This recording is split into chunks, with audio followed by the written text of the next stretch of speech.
Bienvenue sur notre chaîne YouTube. Ici, nous décortiquons l'actualité, débattons des sujets politiques brûlants et analysons les grandes questions de société.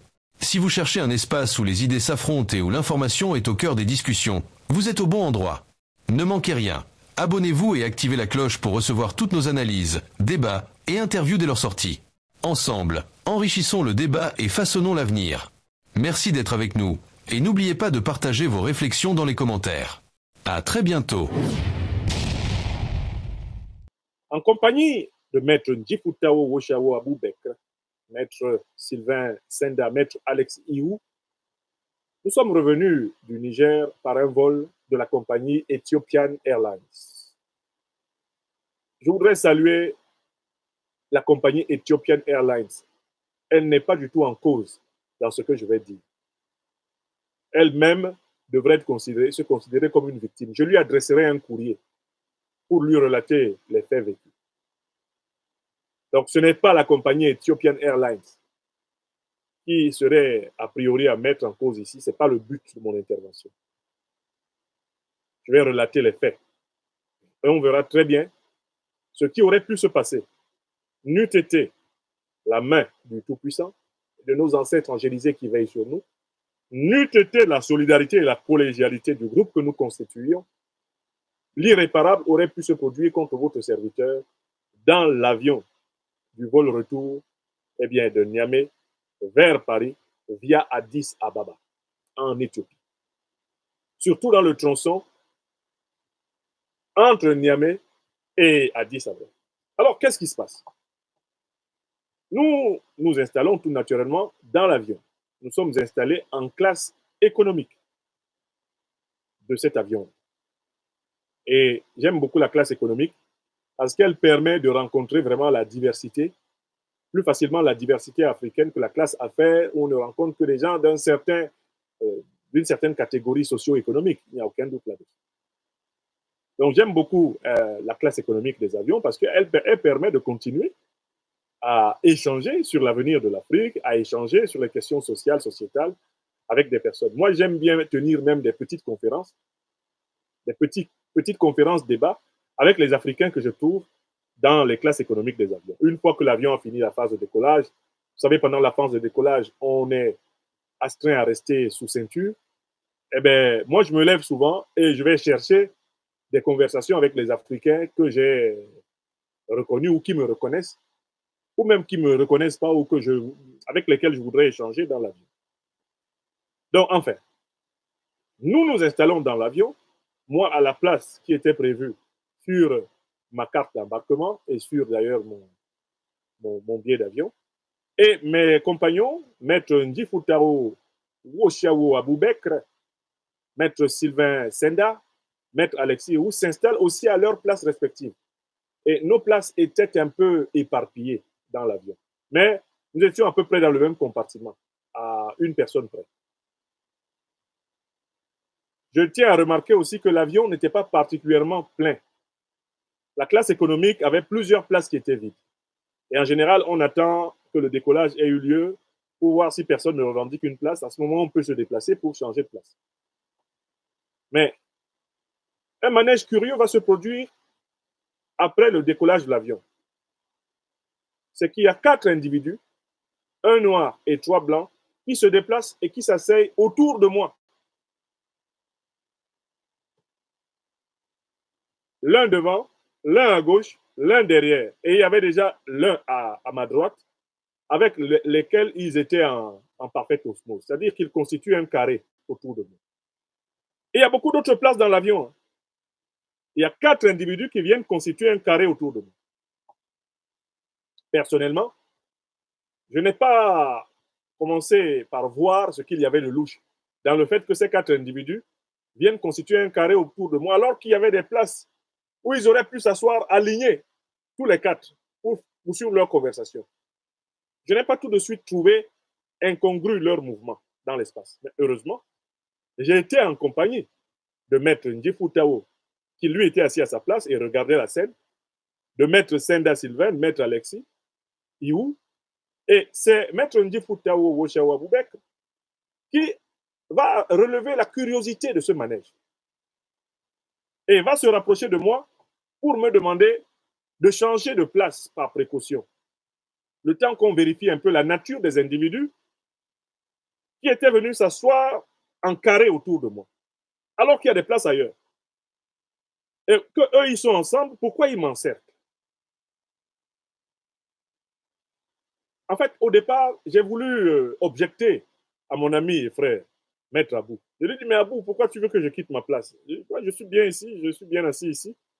Pourquoi veux-tu forcément que je quitte? Il me dit, prof, fais ce que je te dis, quitte ta place.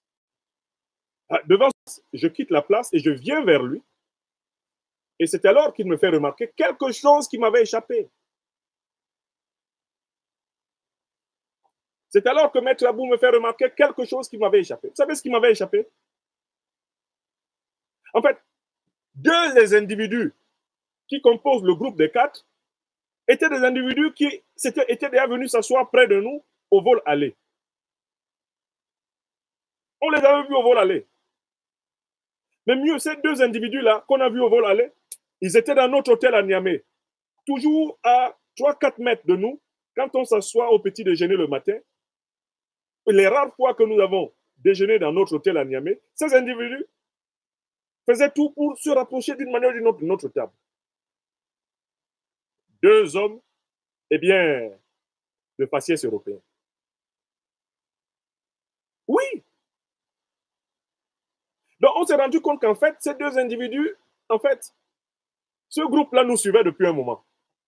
Parce que même dans l'avion, ils font tout pour venir s'asseoir là où nous sommes, alors qu'il y a d'autres places. Mais le plus curieux, c'est, alors qu'ils sont quatre et qu'ils peuvent s'asseoir sur une rangée de quatre qui était libre, ils décident de s'asseoir en carré autour de moi. Là, on a donc compris, après qu'Abou m'ait relevé tous les indices, on a donc compris qu'en fait, on avait affaire à une équipe qui nous suivait. Une fois que nous avons vérifié que c'était bel et bien une équipe qui nous suivait, que ce sont des gens que nous avions vus en fait à l'aller, mais comme à l'aller, l'avion était très plein, en fait, ils n'ont pas pu s'approcher énormément. Mais on les avait vus essayer de s'approcher à l'aller, de trouver des places pas très loin de nous. On les avait vus à l'hôtel essayer de s'approcher de nous lors des petits déjeuners et des déjeuners, mais nous aussi, nous exerçons une très grande vigilance sur nous-mêmes dans ces lieux-là et dans ces moments-là. Donc, personne, à aucun moment, n'a abandonné toutes nos assiettes pour aller se servir. Vous savez, le principe des petits déjeuners dans les hôtels, c'est souvent que vous allez vous servir, c'est une espèce de buffet. Et en effet, si vous abandonnez vos assiettes, votre tasse de café, pour aller chercher, je ne sais, un verre de jus d'orange, pour aller chercher une omelette, etc., ou pour aller chercher des œufs durs, ou pour aller chercher, je ne sais pas, une salade de fruits, mais quelqu'un qui est assis à côté peut en profiter pour introduire des substances nocives dans votre assiette. Donc, notre principe était que jamais, tous les trois, nous ne sommes levés de notre table. Et il y en a toujours un qui reste assis sur notre table à surveiller les aliments. Ce qui fait que, en effet, ces individus s'approchaient à gauche et à droite à chaque fois. Et il y en a qui essayaient de nous distraire par des conversations. Et ils faisaient semblant de parler anglais. C'est à ce moment que je me suis souvenu que leur anglais était particulièrement transparent, comme l'anglais de Ouattara Draman. Vous savez la manière de parler anglais d'Alassane Ouattara? C'est ainsi que beaucoup d'agents de la France-Afrique parlent anglais. Un anglais transparent, c'est un anglais derrière lequel vous reconnaissez le français. Alassane Ouattara fait des phrases du genre we don't want the blood to be verse. Nous ne voulons pas que le sang soit versé. We don't want the blood to be verse. C'est ce type de français, d'anglais là que ces individus parlaient. Un anglais tellement transparent et qui laissait clairement savoir que c'était des personnages qui étaient en fait des francophones. Et dans l'avion, quand ils sont venus s'asseoir autour de moi, l'un d'entre eux m'a salué en parlant son anglais franchouillard là. Oh, sir, I am very nice to see you. Oh, you are traveling with us. Et il m'a serré la main en disant ça. Il était très content de me voir et que c'était formidable que de voyager avec eux. Bon. Donc, ces individus, par la suite, on a vérifié qu'ils n'étaient pas du tout anglophones, qu'ils n'étaient pas du tout des Britanniques. On a vérifié qu'en réalité, ils circulaient sous une fausse identité. Donc, pendant que nous signalions tout cela aux augustes autorités nigériennes, Nous atterrissions à Addis Abeba et ces individus s'évanouissaient dans la nature. Parce que quand on se rend compte du manège, nous sommes pratiquement sur le décollage au départ de Niamey. J'ai à peine le temps de prévenir les autorités nigériennes de ce qui se passe, car j'aurais voulu que les autorités nigériennes stoppassent l'avion et vinssent chercher l'individu. Mais hélas, l'avion était sur le décollage et le temps de prévenir les autorités nigériennes, nous étions déjà dans le ciel, eh bien, en route vers Addis Abeba. À Addis Abeba, les individus sont évanouis dans la nature. Ils n'ont pas participé à la deuxième partie du vol vers Paris. Pourtant, c'était des Français. Ces individus étaient des Français. Ils étaient des Français. Alors, leurs images que nous possédons ont été entièrement transmises. À qui de droit? Nous ne les diffuserons pas ici. Mais qu'ils sachent qu'ils sont connus. Ceux qui ont tenté d'attenter à ma vie. Qu'ils sachent qu'ils sont connus. Et que le chemin de l'Afrique, eh bien, sera probablement leur chemin de Golgotha. La prochaine fois qu'ils vont s'y aventurer. Car même les autorités éthiopiennes seront prévenues de ce que nous avons vécu dans l'avion d'Ethiopian Airlines. Même ces autorités seront prévenues.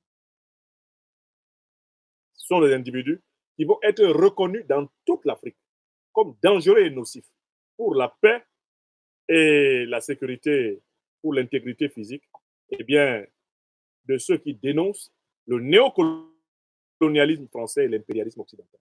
Vous comprenez? Voilà ce que je voulais vous rapporter fidèlement. Et je vous ai cité mes témoins.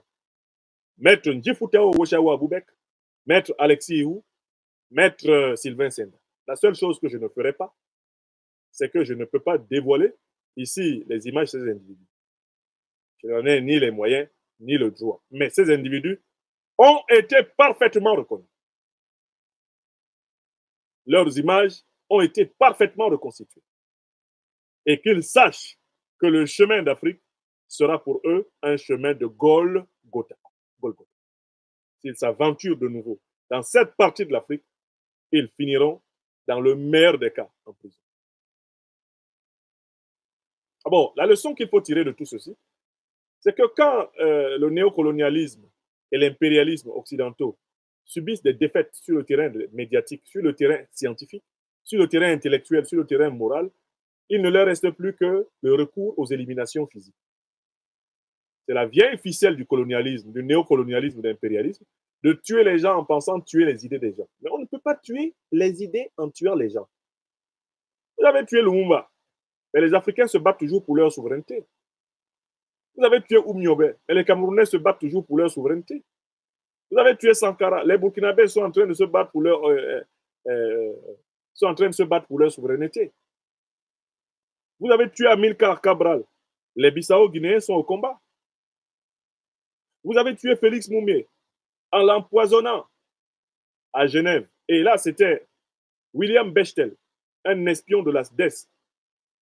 Les renseignements se battent toujours pour leur souveraineté.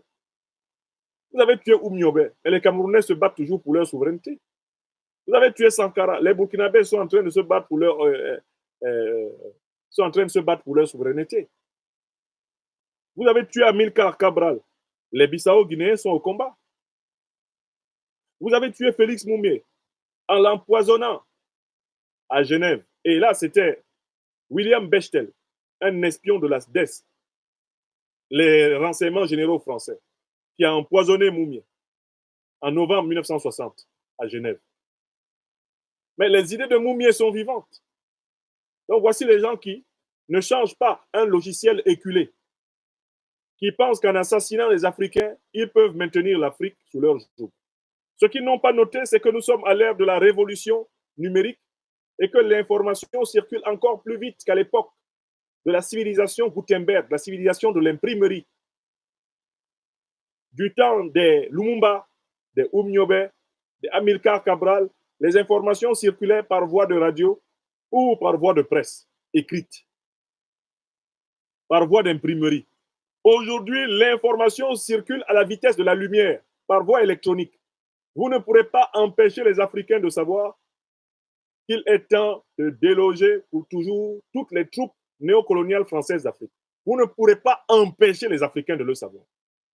Il ne sert à rien de flinguer le messager, parce qu'en flinguant le messager, d'ailleurs, vous accélérez le message. Car alors le monde entier sait que le messager a été flingué parce que le message était vrai. Vous pensez avoir éliminé Kalala Omotunde, mais les idées de Kalala Omotunde sont plus que jamais vivantes. Parce que c'est précisément parce que vous l'avez flingué que Kalala Omotunde, précisément, a pour toujours marqué le cœur des Africains du monde entier par la qualité de ses travaux. Vous avez pourchassé Cheikh Anta Diop, vous lui avez mené la vie la plus terrible jusqu'à son décès en 1987, mais cela n'a pas empêché Cheikh Anta Diop d'être aujourd'hui au panthéon des grands Africains dans le domaine des sciences humaines et même des sciences tout court. Tous ceux que vous avez harcelés sont des grands Africains de tous les temps, sont des héros. Et ils sont aujourd'hui des entités spirituelles extrêmement fécondes qui aujourd'hui veillent sur l'Afrique sous les hautes instructions, eh bien, de Dieu le Tout-Puissant. Donc, nous, Africains, qui nous battons pour que l'Afrique soit souveraine, pour que la dignité des Africains soit respectée, il faut que vous sachiez que nous n'avons pas peur de ce qui tue le corps, mais nous avons peur de ce qui peut tuer l'âme.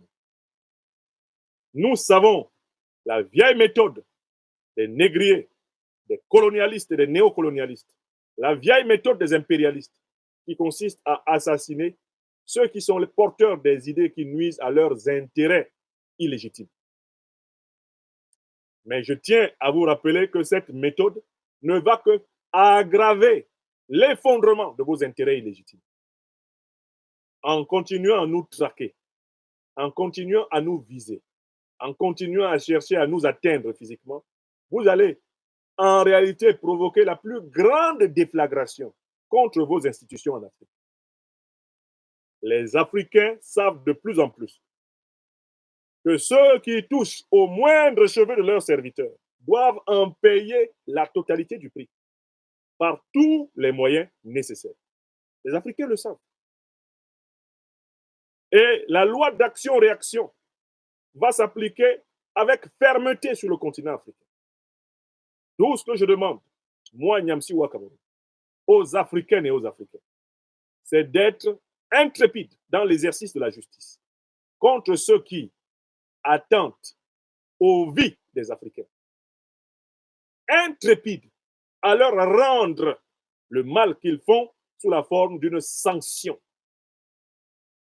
Intrépides à rendre justice des innocents, comme nous nous battons pour Moustapha Banga.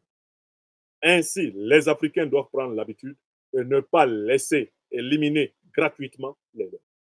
C'est la seule façon pour les Africains de protéger leur vie, que de ne pas laisser ces puissances disposer de la vie de ceux qui les défendent. Donc, le boomerang de la vérité-justice doit s'exercer contre toutes les puissances coupables d'éliminer les Africains, coupables de traquer les Africains. Plus ça moncelle sur la table des États africains les preuves que certaines puissances n'ont pas abandonné leur propension aux assassinats politiques, plus ça moncelle d'immenses tisons à l'horizon des représentants de ces puissances en Afrique. Je recommence une deuxième fois.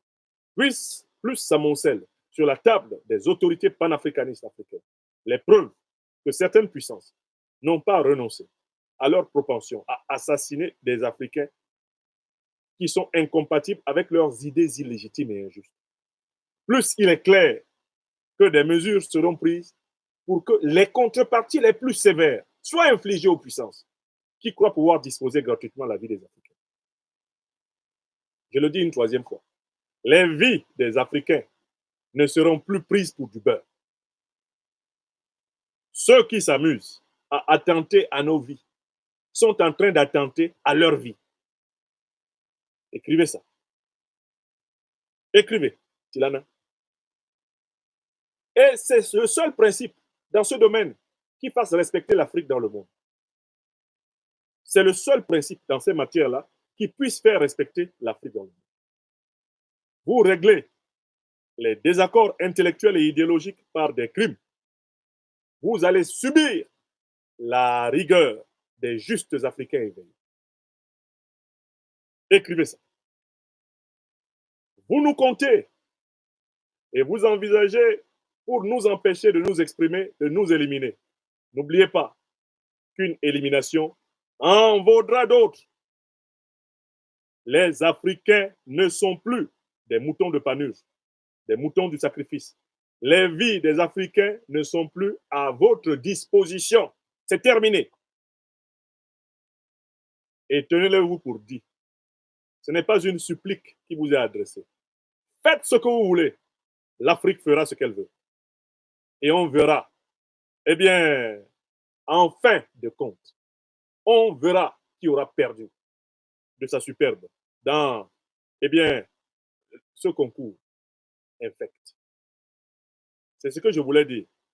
Donc, quant à ces individus qui ont tenté de m'encercler pour m'atteindre, pour atteindre mon intégrité physique dans cet avion, qu'ils sachent que leur signalement est à la disposition des autorités africaines. Et que désormais, l'Afrique, d'Addis Abeba jusqu'à Niamey, leur est une terre hostile, qu'ils le sachent. C'est tout ce que je peux leur dire, c'est tout le bien que je leur souhaite. En attendant, votre serviteur est donc de retour dans cet oratoire. Et c'est cette expérience que je voulais vous rapporter. Gloire à Dieu le Tout-Puissant, gloire à nos ancêtres angélisés, s'il nous est accordé de vivre encore, c'est que notre mission n'est pas achevée. Je salue mes intrépides compagnons. Maître Ndjifutawo Woshawo Aboubekre, l'homme dont le nom est un mantra. C'est lui qui m'a dit, prof, lève-toi. Lève-toi maintenant. Et au départ, nous avons même fait un interchangement de place. Maître Alexis Ihou a accepté de venir prendre ma place. Moi, j'ai pris provisoirement la place de Maître Alexis Ihou en attendant qu'on clarifie le statut de ces individus. Je voudrais ajouter que par la suite, dans l'avion d'Ethiopian Airlines, j'ai donné une conférence pour dénoncer les espions des puissances néocolonialistes occidentales qui tentent d'attenter à nos vies. J'ai donné une conférence dans l'avion qui a été suivie par des dizaines d'Africains et qui a été applaudie, soutenue et approuvée par les Africains qui étaient dans l'avion. Je demande à ceux qui sont témoins de cela d'en parler sur les réseaux sociaux pour que les Africains sachent que j'ai fait face à mes ennemis avec calme et détermination. Et j'ai dit, dans le compartiment d'avion où se trouvaient les 4 espions, dont un qui se cachait la tête, vous reconnaîtrez ceux qui ont tenté d'attenter à mon intégrité physique au fait qu'ils se cachent le visage. Les 4 espions avaient la main comme ça. C'était les seuls à avoir la main comme ça. Les gens se sont retournés et ils ont vu ceux qui avaient le visage caché. Les 4 voyous, cerbères de la France-Afrique, lancés à nos trousses. Oui. Parmi ceux-ci, il y avait un homme parlant une langue camerounaise. Vous vous rendez compte? Parmi les 4 là, celui qui était d'allure africaine est d'origine camerounaise. Voilà, je vous donne encore plus d'indices. C'est-à-dire que pour atteindre un Camerounais, on cherche à utiliser un Camerounais. Pour atteindre un Africain, on cherche à utiliser les Africains. Leurs vieilles méthodes n'ont jamais changé. Leurs vieilles méthodes n'ont jamais changé. Ah, vos idées nous dérangent. Qu'est-ce qu'on doit faire? On doit vous éliminer. Pourtant, ce sont les mêmes qui disent qu'une société civilisée est une société où le débat contradictoire, le pluralisme des idées, la diversité des points de vue est une richesse. Pourtant, ce sont les premiers à réciter les mots de Descartes. C'est proprement avoir les yeux fermés, sans tâcher jamais de les ouvrir que de vivre sans philosophie. Et une société est d'autant plus éclairée qu'on compte en son sein de vrais philosophes. Oui, c'est ce qu'ils lisent dans leurs livres. Mais dans la pratique, un Africain qui ne partage pas leurs idées, eh bien, il faudrait qu'il soit mort. Eh bien, les Africains emmerdent tous ceux qui considèrent que parce qu'ils ne pensent pas comme eux, ils doivent être morts. Les Africains disent, nos vies valent celles de tous les autres hommes. nous n'accepterons plus que nos vies soient sacrifiées gratuitement. C'est terminé. Écrivez ça, Tiladin. Écrivez. Voilà. Donc, je tenais à vous rapporter cela. Je vous ai cité mes témoins. À l'occasion, lors de la future conférence de presse que je ferai en compagnie des avocats du collectif, vous pourrez interroger Maître Ndjifutao Oshawa Boubek, Maître Alexis ou Maître Senda sur ces événements. Vous pourrez toujours les interroger. Ils sont témoins. Et il y a des personnes qui étaient dans cet avion et qui sont témoins de ma déclaration publique dans l'avion. Parce que je suis par la suite allé demander à Maître Alexis de quitter l'endroit où se trouvaient ces individus. Quand j'ai quitté la place qu'ils avaient encerclée, l'un des membres du groupe, les deux membres du groupe se sont éloignés de la place. Ils ont également quitté la place. Et je suis allé chercher Maître Alexis en lui disant, tu ne restes pas là. Je ne veux pas que tu risques ta vie parce que tu viendrais essayer de me remplacer. Allons tous ensemble sur de nouvelles places. Je suis allé chercher Maître Alexis en lui disant, tu ne restes pas non plus là. Je m'en voudrais qu'il t'arrive quelque chose parce que tu m'as remplacé.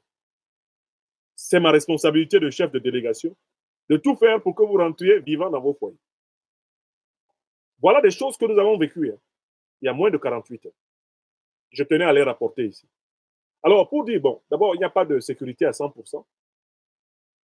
Pour dire que les méthodes néocolonialistes, colonialistes, négrières n'ont pas changé envers les Africains, le vieux logiciel qui consiste à chercher à éliminer les Africains qui ne répètent pas la vulgate de la France-Afrique, ce vieux logiciel fonctionne toujours. Mais il y a quelque chose qui est nouveau, c'est qu'à la tête des pays africains sont en train d'émerger des hommes qui ne laisseront plus faire ça en vain. Sont en train d'émerger des hommes qui imposeront la contrepartie, qui poseront la contrepartie sur la table des événements mondiaux, selon le principe d'action-réaction. Les vies africaines comptent, comme les vies européennes, comme les vies américaines, comme les vies asiatiques. Et c'est cette nouvelle philosophie stratégique qui préside à tous les pays dirigés par des panafricanistes. Je salue une fois de plus ici le Mali, le Burkina Faso et le Niger, qui sont de véritables laboratoires de la dignité africaine. Voilà pour ce témoignage.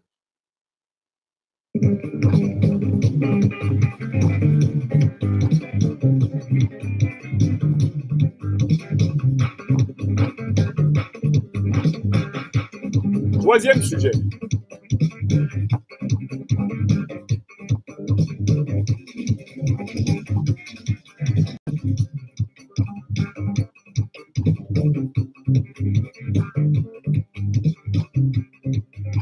Bon, alors, africains, j'apprends ce jour qu'au Gabon, le général Dansoman, Brice Clotaire Oligui-Nguema, aurait été soi-disant proclamé élu par plus de 90% des voix